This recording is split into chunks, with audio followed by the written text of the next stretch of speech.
On est déterminé, c'est pas. 31 octobre 2014, 31 octobre 2024.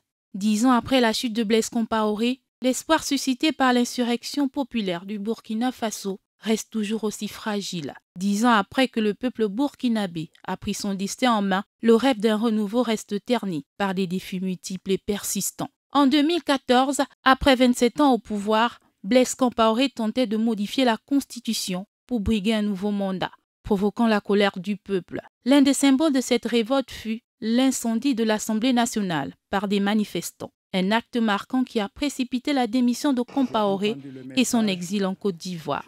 Pour beaucoup de Burkinabés, cet événement ouvrait une nouvelle ère, alimentant des espoirs de justice et de développement. Après la chute de Compaoré, des attentes fortes émergent, en particulier parmi les jeunes qui n'avaient connu que lui comme président.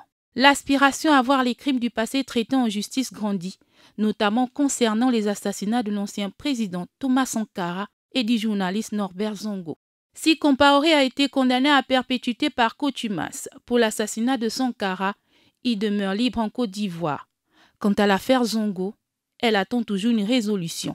Un exemple parmi d'autres des obstacles auxquels fait face la justice burkinabé. Cependant, les espoirs suscités par l'insurrection ont été freinés par une décennie de bouleversements. 3 coups d'État, 2 élections et de multiples attaques terroristes ont rendu l'instabilité endémique. Sous le gouvernement actuel, dirigé par le capitaine Ibrahim Traoré, le pays fait face à une économie stagnante, un tissu social fragile et une insécurité grandissante avec l'expansion du terrorisme. Les voix de la société civile, des syndicats et des partis politiques semblent de plus en plus étouffées, tandis que la jeunesse burkinabé, toujours pleine d'ambition, adapte ses attentes aux réalités actuelles. 10 ans après, le pays reste plongé dans des questions profondes. Entre l'ombre persistante de Compaoré et l'instabilité qui règne, le Burkina Faso n'a pas encore trouvé cette lumière promise en 2014.